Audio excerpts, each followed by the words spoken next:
ത്രിയേക ദൈവത്തിന് സ്തുതി. ക്രിസ്തുയേശുവിന്റെ പ്രിയ സഹോദരങ്ങളെ, 1 സമൂവേലിന്റെ പുസ്തകം 2-ാം അധ്യായം 2-ാം തിരുവചനം, കർത്താവിനെ പോലെ പരിശുദ്ധനായി മറ്റാരുമില്ല, കർത്താവല്ലാതെ മറ്റാരുമില്ല, നമ്മുടെ ദൈവത്തെ പോലെ സുസ്ഥിരമായ ഒരു ആശ്രയം ഇല്ല.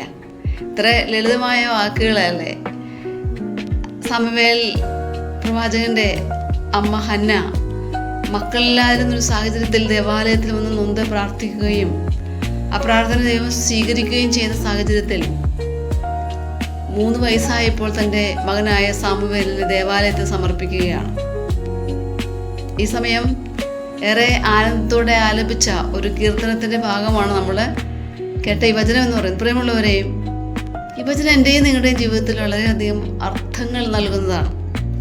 ഒന്നാമതായിട്ട് നമ്മൾ മനസ്സിലാക്കേണ്ട കാര്യം, കർത്താവ് അല്ലാതെ പരിശുദ്ധനില്ല. നമ്മൾ മനുഷ്യരാണോ, ബലഹീനതകളും കുറവുകളും കുറ്റങ്ങളും ഒക്കെ ഉണ്ടാകും. അത് മറ്റുള്ളവർ നമ്മളെ കുറ്റപ്പെടുത്തുമ്പോൾ നമ്മൾ തളർന്നു പോകേണ്ടവരല്ല. ഒരു തിരിച്ചറിവ് നമുക്കുണ്ടാകണം. ദൈവമല്ലാതെ പരിശുദ്ധൻ ആരുമില്ല. ഈ പരിശുദ്ധിയിലേക്കാണ് എന്നെയും നിങ്ങളെയും വിളിച്ചിരിക്കുന്നതെന്നുള്ള ഓർമ്മ നമുക്ക് ഈ വചനഭാഗത്തു നിന്ന് കിട്ടണം. രണ്ടാമത്തെ കാര്യം എന്ന് പറയുന്നത്, നമ്മുടെ ദൈവത്തെ പോലെ സുസ്ഥിരമായ ഒരു ആശ്രയം ഇല്ല. നമുക്ക് പലപ്പോഴും നമ്മുടെ ആശ്രയം എന്തിലൊക്കെ ആയിരിക്കും? നമ്മുടെ മക്കളിലും മാതാപിതാക്കളിലും സമ്പത്തിലും സുഹൃത്തുക്കളിലും സ്വാധീനങ്ങളിലും സ്ഥാനമാനങ്ങളിലും അധികാരത്തിലൊക്കെയാണ്. പ്രിയമുള്ളവരെ, ഈ ആശ്രയമൊക്കെ അസ്ഥിരമാണെന്ന് നമ്മൾ മനസ്സിലാക്കണം.